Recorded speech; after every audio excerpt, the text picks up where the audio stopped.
Hey, thanks for tuning in.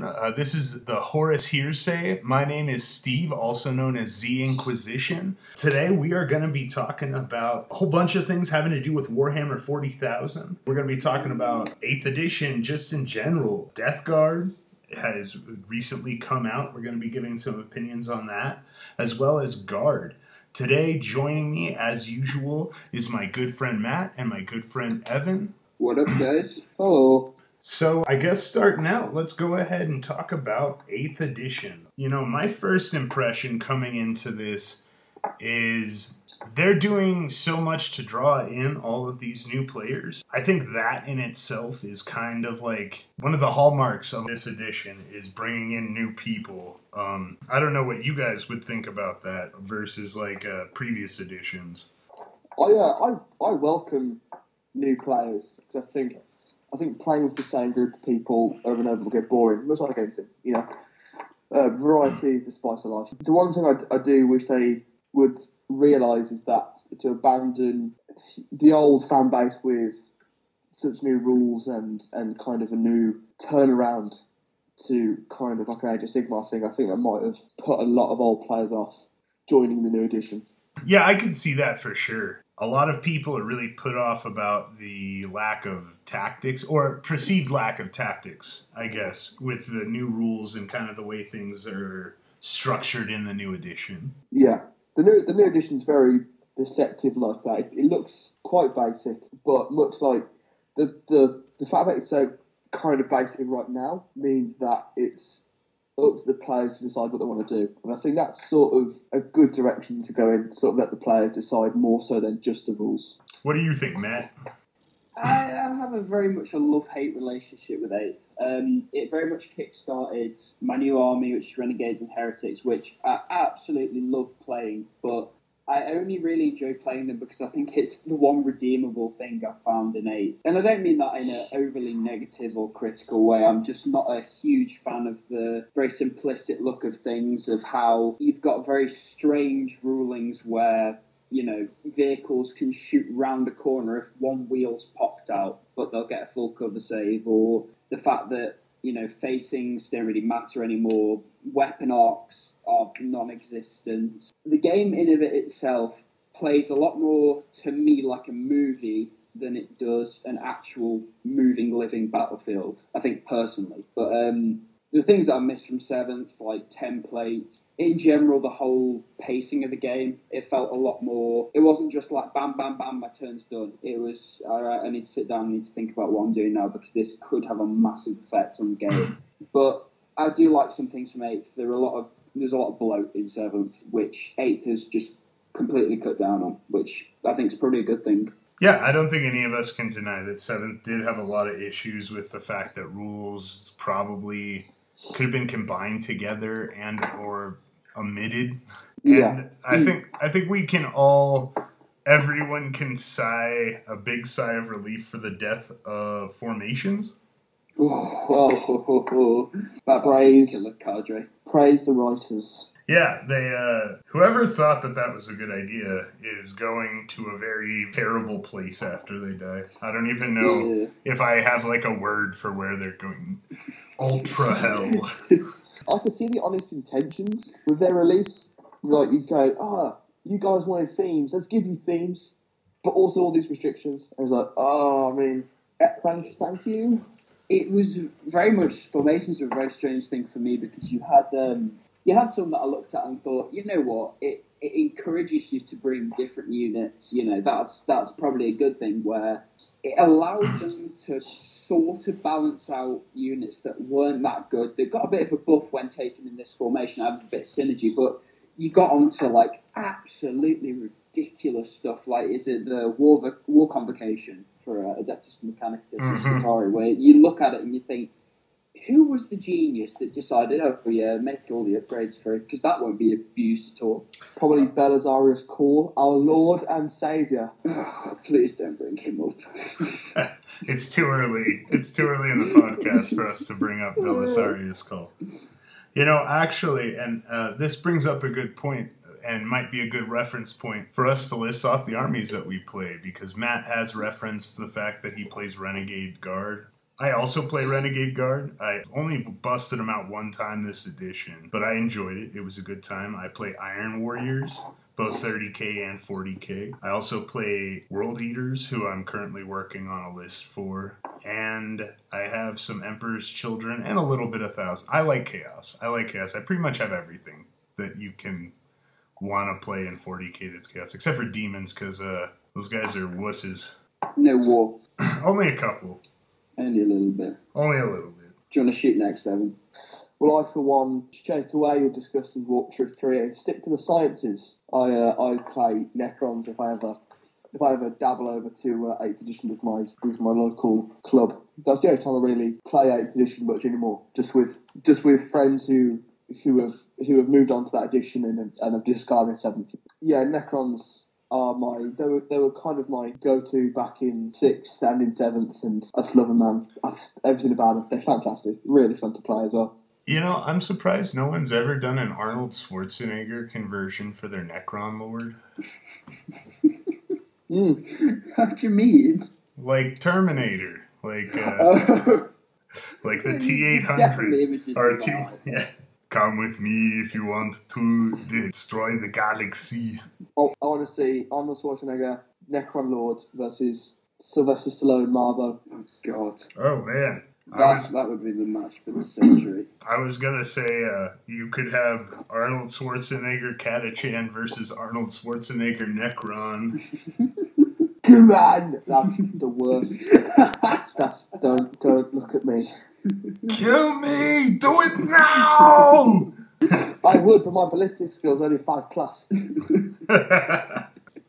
And Matt, you play other armies besides Renegades. What else do you play? I'm very much sort of, if I see something that's cool, I'll pick it up, because I'm very, very stupid in my impulse purchasing. But yeah, my Renegades army is definitely the biggest, probably clocking in about 5,000-ish points, and considering I started them at sort of a month into 8, that's a pretty decent number. I play a bit of Adeptus Mechanicus Skitarii, not really an 8th, they were more of a 7th edition thing. Same with Space Marines. I look at the rules for them, I think, yeah, they're alright, but I'd rather be playing my World Eaters from 30k, which obviously you can use in 40k as well. I've been playing a lot of Deathwatch recently in 8th. Although probably not the most competitive of armies, they are very, very fun. Especially things like the frag cannon in squads of 4, which just borderline ridiculous. But they're fun to play with. I do like Deathwatch, just they need a little bit of a buff now. Yeah, a couple of my friends, especially, have been looking at Deathwatch, mostly for the models, which I have to say but Space Marines do look gorgeous. They've got personality, which I think is what makes the game. You know, it's a defining personality. I'm glad that we're all talking positively about the Deathwatch, because that's who I've been eyeballing for a potential loyalist 8th army. Dude, you should get them. They're so fun to make. As a reference point, one of my favourite graphic novels they've ever done for 40k is the Deathwatch graphic novel, it's very much set in the style of like an 80s action movie. Although no spoilers, it's very sort of action-packed. The dialogue's kept at a pretty reasonable minimum, and the characters are brilliant. The Dark Angel who has no name, the Tech Marine from the Doom Eagles, it's absolutely brilliant. I love it. To be fair, most of the graphic novels are pretty good. Demiforge or Demiurge, I can't remember what it's called, but that one's... Demiurge. Yeah, that one's great. I love that one. Another one that's really good, that's story heavy, because I picked up at the same time as Deathwatch, is Inquisitor. It follows an Inquisitor's, I think, interrogator, who becomes an Inquisitor after his master goes rogue, but the story behind it is absolutely brilliant. It's a very, very tense book, which I really enjoyed. Yeah, I think they're all pretty good. Even the Space Wolf one. Yeah, my horrible hatred of Space Wolves aside. I never knew there was a Space Wolf graphic novel, to be honest. If a book or graphic novel can get you to like what you hate most, it's doing its job properly. Yeah. And yeah, they do have one. It's about them and some guard. So that's our kind of initial thoughts into like. Now let's talk specifics, especially with the new Death Guard release, like Stephen said. They've had a time to kind of settle into the fan base, into the player bases and local stores. what are our initial thoughts and receptions of the plague that is the Death Guard, Stephen? Oh man. So I am so firmly on the fence about this army. I think the rules are cool. I think most of the models are very cool, but they over-design them in a lot of cases, or in some cases kind of do a little bit of an under-design. Either add too much or not enough. Yeah, or maybe they add too much in the wrong area. They've added so many nerdlings, and I don't think a lot of them are necessary. I think they almost make the models seem a little more childish. Yeah, which is another complaint we see quite a lot, which is dumbing down the edition to make it more appealing to the younger audience, which is there's nothing wrong with it, you know, get more people on board. But yeah, there's definitely a much more comedic factor with the nerdlings, and I'm sure to see with Rippers on Tyranids when they come out. Oh yeah, they're going to be smiling everywhere. Yeah, we're so happy! Little Hawaii Reapers, not Rippers. Giant googly eyes. I'm imagining that now. That would be absolutely awful. It'd be funny, but it would be awful. I've seen it. Yeah, the googly eye Tyranids. They're a thing. I would, yeah, you'd be terrified of that popping out the ground, wouldn't you? Yeah. I wish they just wouldn't have put eyes. If they had not given Tyranids eyes, I think Tyranids would look a lot design-wise cooler. Yeah, but then they look like xenomorphs, and I mean, we can't have more copyright impeachments. Yeah. Oh, yeah. No, you can't have the company who started the copyright the copyright lawsuits getting sued. They'll be so mad. I do have to admit, though, I do kind of like, and I know this is completely sidetracking kind of what we're talking about, but the fact NIDs have eyes, if you actually look how they're placed, it's rather interesting, because although if you were to assume they've put a bit of intelligence into the design of the NIDs, they all have eyes on the side of their head, because they've got obviously quite long heads, and the eyes are to the side, which is actually a trait of prey animals. A lot of prey animals have that, and it's almost defining in nature. You don't get many animals apart from sharks and other like aquatic stuff because of how the body structure of them works. I do think it's quite interesting because it almost gives a bit of an insight in maybe why the Tyranids are running. Nerd! It could be. Anyway. It's a possibility. But getting back to it, the Plague Cannon. Plague Burst Crawler. Plague Burst Crawler. I think that thing could be really cool, but I feel like they just kind of got lazy at the end. Or maybe they rushed it. I'm not sure. I think when I look at the release, the only thing I can think of is GW going, okay, the Imperium finally has true Scale Marines. Let's give Chaos a bit of that flavour. Because it's all it really is, I can see in my eyes, is GW finally going, okay, true Scale Marines, how can we introduce it without going, here are true Scale Marines? You know, have this thing you've been wanting for, years. They did it with Primaris, them becoming the new Marines kind of thing. Or the Death Guard being released, them being bigger and bulkier, same with the new Terminators, the Death Shroud and the Blight Lords. Blight Lords, thank you. Those guys being the new big and bulky kind of. I look at them like Centurions for the old Space Marine armies. The big beefy dudes that you look at and go, oh, they're cool. They're that, but for Chaos, which I think was kind of needed. I think Chaos needed a presence on the battlefield, especially if you weren't playing Thousand Suns with your new shiny stuff since Wrath of Magnus. Yeah, or New Karn. Yeah. I find it quite interesting because obviously it was the first big release we had for it. Though you could argue Primaris Marines came before that, I always saw that as just sort of like it's an extra add-on to the sort of constant Space Marine releases we're getting. Death Guard, although it's not a new faction, to some degree it kind of is. It's the first time they've got their own book and their own models outside of some Forge World stuff. Yeah, but, the Primarch. Well, yeah, some of the models I absolutely love. I absolutely adore them, like the Blight Drone with the Fleshmore. I think that's absolutely brilliant. And then other models I sort of look at and I go, that's all right. I think some of the Blight Lords look a bit sort of, I don't know, a bit derpy. They don't look like they're Nurgle as much as they're just some idiots who managed to put on some Terminator plate and are stumbling about. The characters in general I really like. Typhus has a bit of a dud pose. I've seen a lot of conversions with him holding the scythe and him looking forward instead of sort of up it, like I found my scythe, guys, I dropped it, but now I found it. I think although I do prefer the sculpt, I would say if you gave me a choice of the older model or the new one, I'd definitely take the new one. The older model, everyone says they prefer it, but I think it looks a bit tired. The old style Terminator arm, well, not old, but the Indomitus pattern Terminator armor. Yeah, the bulkier metal kind of looking. The like squat sort of hunched over look. It just didn't make it look like this champion of chaos. It just made him look sort of like a bit pathetic, really. But I guess what they're trying to do is they're trying to make him stand out on the field, because it would be very easy to make a model for him which would just be the same as the old one. And considering they've now got the Death Shroud, which are by all means they're pretty damn big. They're taller than the Centurion. I know that. I don't know if they're as bulky as the Centurion, but they're really big. So I think they wanted to make Typhus really stand out on the battlefield. Well, they've updated Araman in Wrath of Magnus, which is a beautiful model, love it. They then updated Khan, which once again, love it. And then they updated Typhus. I think Typhus sort of got the worst deal, because whilst it's a much bigger model compared to the old one, like you said, Matt, the posing. But if you gave me that sculpt or that size of model in the same pose, I'd love it. Unfortunately, it's not how I prefer it, but that's, if you like the model, that's fair enough. That's perfectly fine.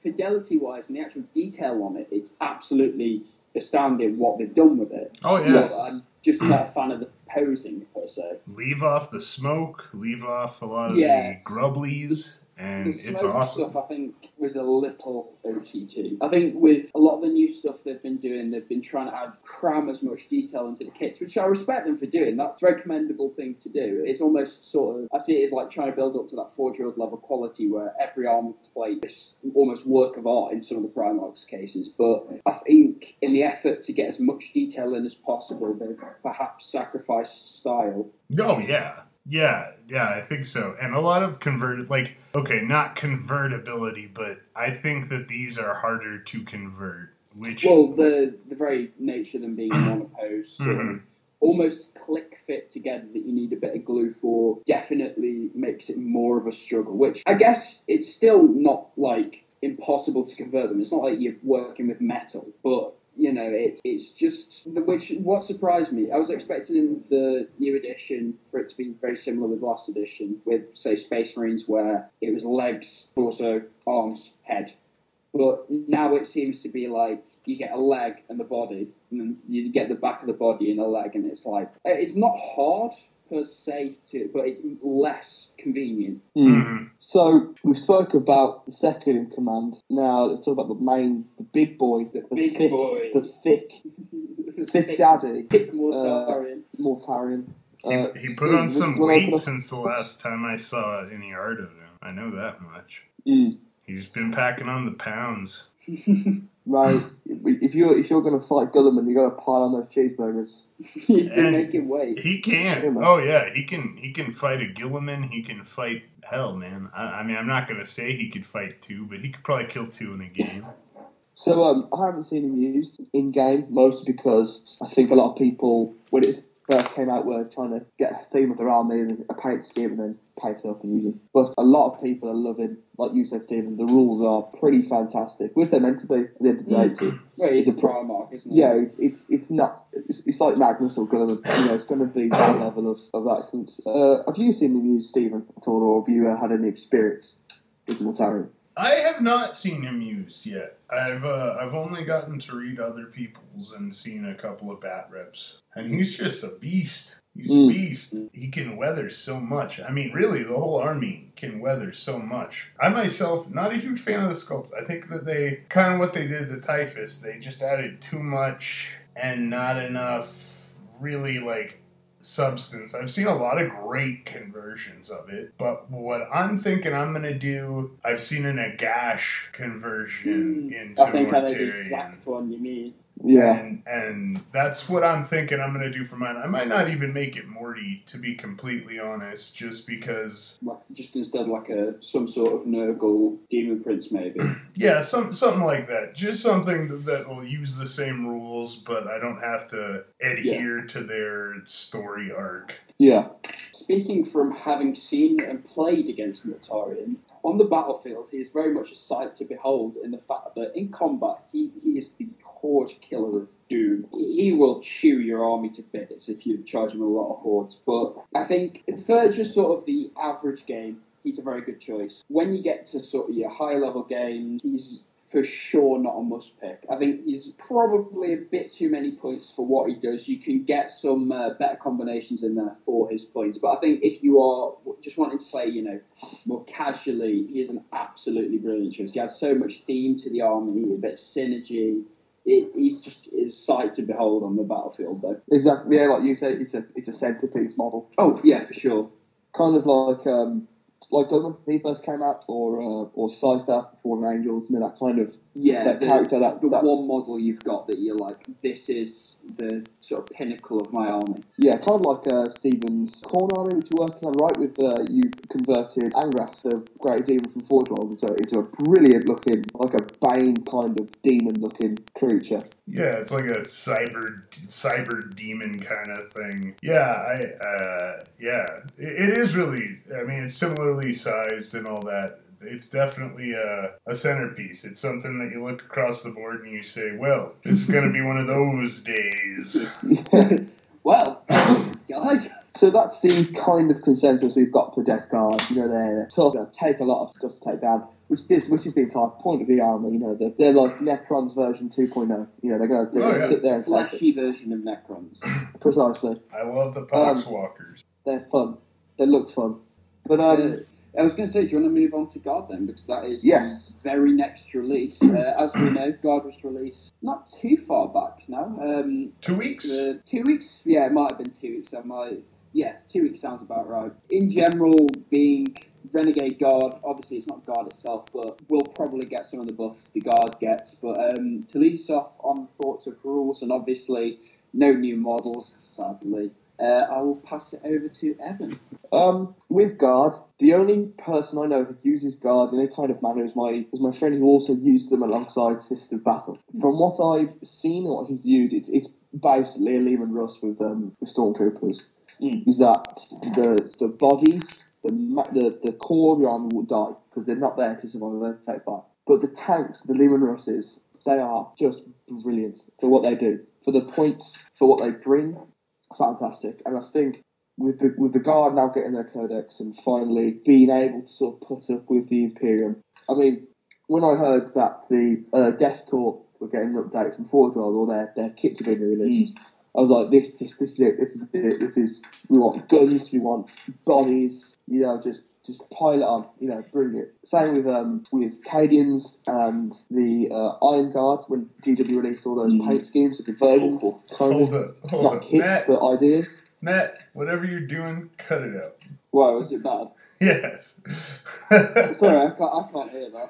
But yeah, I think the Guard have always been a kind of a home from home kind of army. They're very basic, everyone knows what they're doing. And you can pick them up in a day and go have a general idea of what to bring. What do you think, Stephen? What's your general consensus of the army so far? So I had a buddy who is very excited about the Guard release, so he let me take a look at the codex, and I think a lot of the moaning and complaining about it when it initially dropped is really unfounded.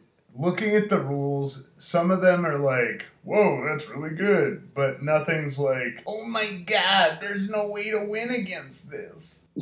I do realize the Guard are doing quite well right now in this edition, but I think that the meta is going to keep evolving as we get more codexes. We only got 3 now? Yeah. 4. Yeah, 4. And really, each one keeps getting, I don't want to say better, but it keeps making armies more interesting. As a chaos player, I think that they could use with maybe some more stratagems for just general chaos as opposed to marked chaos or legions. But that's really like my only complaint in that codex as far as like the rules themselves.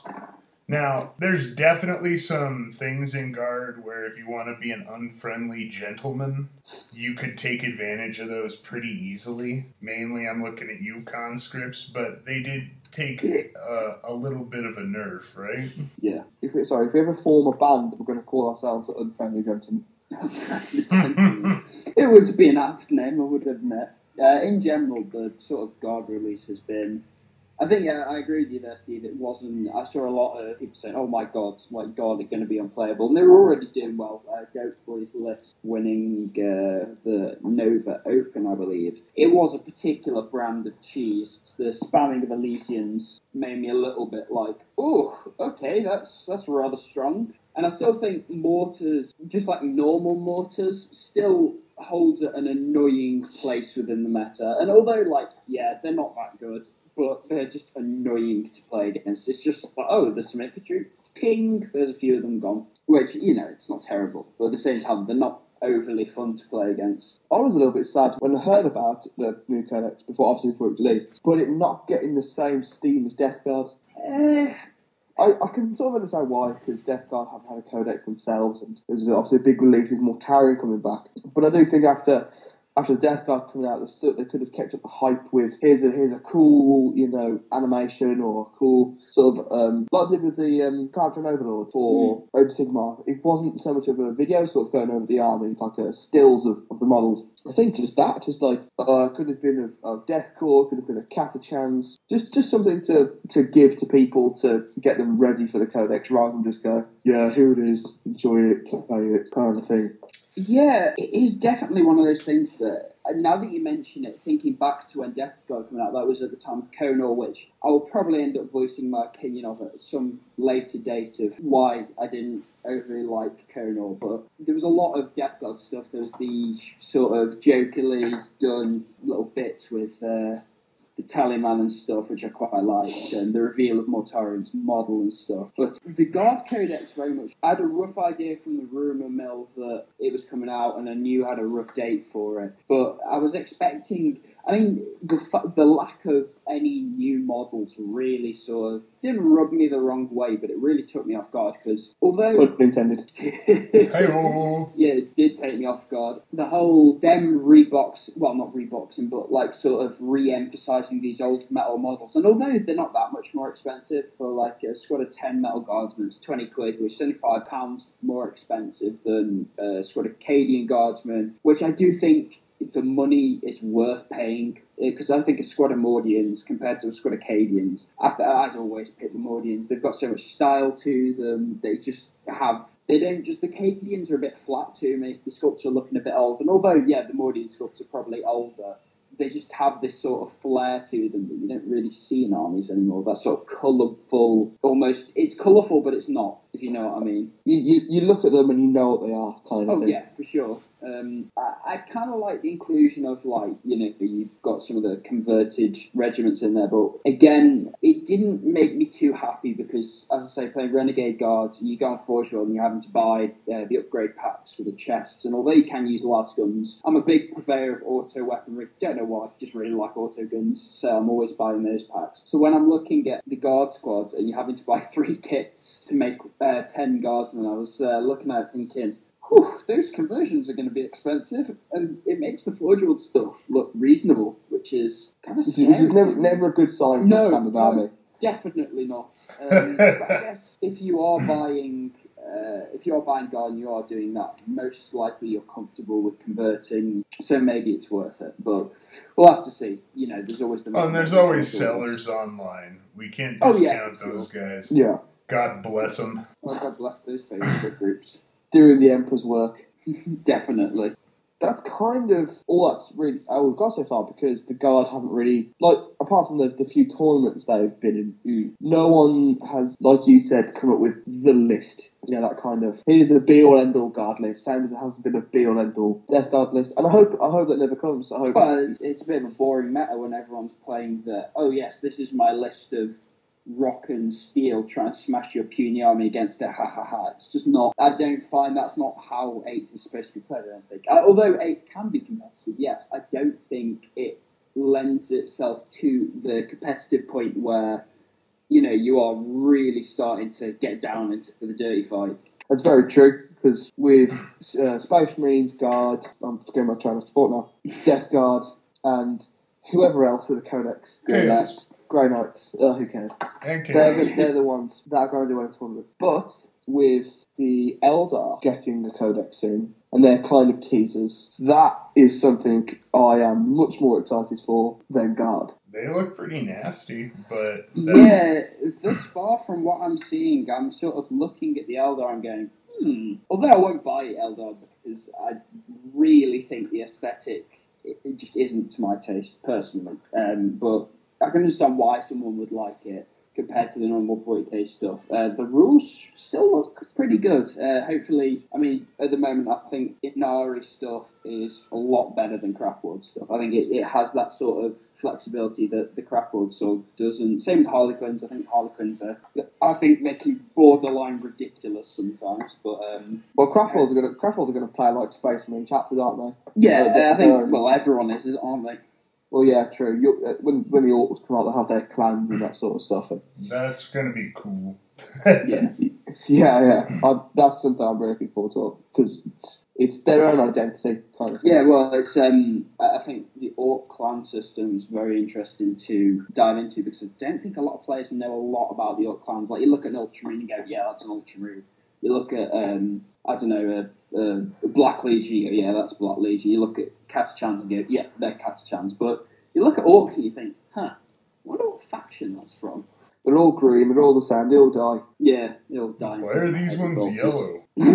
So that's generalised thoughts on the Guardsmen. So that sort of wraps up our kind of 8th edition view so far. So at this part, we're going to talk about what we're working on and what we kind of hope to do later down the line. So, Stephen, why don't you kick us off? What are you currently working on? Well, right now, I kind of redid my Iron Warriors color scheme. I originally had a little bit of a brass in there, and I went in and did it as kind of a lighter gold, and I think it looks pretty dang sharp. So I've gone through and started to redo all of their shoulder pads and different stuff with that. And I decided that instead of having steel on my bolter cases, that I'm going through and doing black. So I'm going through and doing that on every bolter case. But I've taken a break from that. Right now, I've got a couple of games coming up that are going to be 2,000 points, a tournament or two. And I'm playing around with 2 World Eaters lists. And I'm kind of trying to switch my mind over and get those painted up in time so that I can actually field them and not feel like a jerk. Not that I care what other people think, but it's more about having that nice feeling that knowing that when you're playing competitively that you have the best army in the room. A good sense of pride. Yeah. Pride or ego, one of the two. But it's why I lose, is because, my overconfidence is my weakness. So, Matt, what about yourself? What are you currently working on? At the moment, I'm sort of on a bit of a 40k back burner. Haven't really bought a kit in a while, simply because I'm trying to get through and paint a lot of stuff. Because I still love buying 40k, but getting a new 40k kit's like Christmas every day. At the moment, I am working on getting my World Eaters painted up. White is slowly becoming the bane of me. I will die screaming about Ceramite White, but right now, in fact, I'm working on some of the alternative Legion stuff we're doing, which I won't get into too much detail now. I think that's going to be basically half an episode on its own when we get around to discussing that. But it's not a mixture, but it's got a very Iron Warriors and Dark Angels look to it, a mix of the two sort of colour schemes. So I'm doing a Moritat head at the moment. Yeah, both me and Stephen have looked at your alternative legions and we really dig the colour scheme. It's going to look really nice on some tanks and on some breaches, which I believe you've recently Yes, a lot of the Tau, well, I think I've got Tau stuff boxed up at the moment, ready to be sent out as I'm trading probably like 70 quid's worth of Tau stuff for 70 quid's worth of breaches, which... Although they won't be truly breaches because the bolters aren't going to be what I'm giving them. I'm working on more of an elite unit, much similar to that of the World Eater Specialist unit. I forget the name. The Red Butchers? Other ones. Rampagers? The who? Rampagers? Rampagers, that's the one. More close combat orientated guys, but with shields. So I guess sort of like Spartans, kind of. Yeah, that style, but they're going to have a very unique melee weapon, hopefully, which I've never seen before done on a model, so it's going to be a struggle to do it, but it should be fun. Pick up some P3 white. I just wanted to throw that out there and Yeah, give P3 a plug. I have used it and it is fantastic. Yeah. I've been very much told that plastic card's the way forward, which I think definitely it will be. Really, P3 is fantastic, dude. Is it? P3, It really is. like... How much is it? Is it like a relatively... It's relative to like GW price, but it's really good, dude. I would use P3 over... I love Citadel. I think Citadel's like really good, but I think P3 has got it, man. They had white paint down way before GW had their Ceramite white. Try it out. And that goes for anyone listening as well. If you're struggling painting white, I know if you're loyal to GW, that's fine. Once again, nothing wrong with it, but don't be afraid to experiment with a different style of paints. You know, don't go spending thousands of pounds on Vallejo paints, but you know, just try other things out. The payoff is really worth it, especially when you get to see your arm on the board and something to be proud of. So, Evan, what are you working on at the moment? I'm currently finishing up World Eaters for Heresy, same as you, Matt. Got some. Still trying to decide on a Super Heavy to fulfill that slot. Got me and my friends who have all picked up Heresy are just designing and planning out a campaign which we'll do later in the year. So that's later in the year, November. That's very exciting. Very looking forward to that. And I have actually recently just finished painting Magnus for 30k to move on to my 1,000 Suns. The tall boy himself. Oh yeah, Big Daddy Thick. Beautiful kit, beautiful miniature. Definitely the best Primarch they've released, and I'll stick to that. Apart from possibly Vulcan. Vulcan is also very nice, but Magnus is fantastic. And what Forward I've done with the 1,000 Suns and Space Wolves and any of the legions, he's just brilliant. Yeah, big ups Forge World. Yeah.